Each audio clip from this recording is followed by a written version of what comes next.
High, বলছিলাম রাজারহাট উৎসব শিল্প 2025-এর কথা। ওই দিন সন্ধ্যায় রাজারহাট গিয়েছিলাম, কিন্তু কখনো ভাবিনি যে ওই সন্ধ্যাটা এত সুন্দর ও স্মৃতি হয়ে থাকবে। হেলিপ্যাড মাঠে পৌঁছাতে চোখে পড়ে যায় অগণিত মানুষ ও চারিদিকে ঝলমলে রঙের আলো। মেলায় ঢুকতে মনে হলো যে আনন্দের এক অন্য জগতে চলে এসেছি। চারিদিকে মানুষের কোলাহল, খাবারের গন্ধ আর চারপাশে ঝলমলে আলো, সবকিছুই মিলে দারুণ এক অনুভূতি। হাঁটতে হাঁটতে দেখছিলাম আর মনে হচ্ছিল এই মেলা শুধু কেনাবেচার জায়গা নয়, এটা মানুষের স্বপ্ন, পরিশ্রম আর সৃজনশীলতার এক অন্যরকম উৎসব।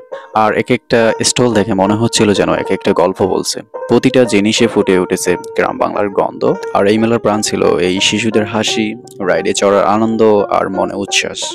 সবকিছু মিলে মনে হচ্ছিল সময়টা কিছুক্ষণের জন্য থেমে গেছে। কেউ কেউ আবার একপাশে পাঞ্চিং মেশিনে শক্তি মাপছে, কেউ বা হেসে উচ্ছ্বাস ভাগ করছে। দূর থেকে উপভোগ করছিলাম, প্রত্যেককেই নিজ আনন্দ খুঁজে নিচ্ছে।